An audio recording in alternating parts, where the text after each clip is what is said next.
So anybody know about what edible parts of the cattail? Oh, yes. Well, yeah. Well, when it's green in the springtime, the male top is green and the female flower is green. You can cook them up and eat them both. Then the male part turns into pollen. You can use the pollen, add to a variety of things. The female part turns that brown tail part. It makes excellent tinder when it's dry. It makes an excellent sponge. It makes excellent absorption materials. Also makes very good insulation. Then the inner part of the lower stalk can just be pulled up and eaten if you have it in wholesome water. Then you have the root. The root has think of the root as a rope with starch in it, and that rope is wrapped in a sponge, and that entire thing is surrounded by a piece of saran wrap or like plastic. Wow. Mm-hmm. What you have to do is there are two ways to get the starch out. The energy-intensive way is to crush the root.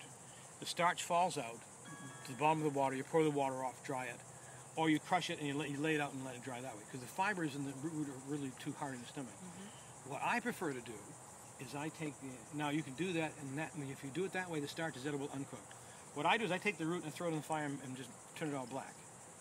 And then it burns off the cellophane, it burns off the sponge, it caramelizes the starch, and when you open it up, it tastes like chestnut. You just pull it off with your teeth. That sounds nice. And so there's no pots, no pans, anything like that, just a fire someplace.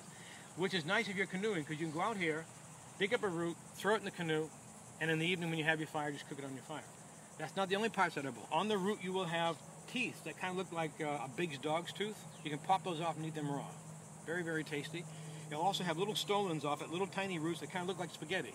You can eat those raw or cooked. What's the name of the plant that you could eat raw? Cattails. Cattails? Typhus. This is a typhus. Typhus angustifolia. See? And which parts are edible raw? In the little teeth-like projections off the roots, and the little projections off the roots that look like spaghetti.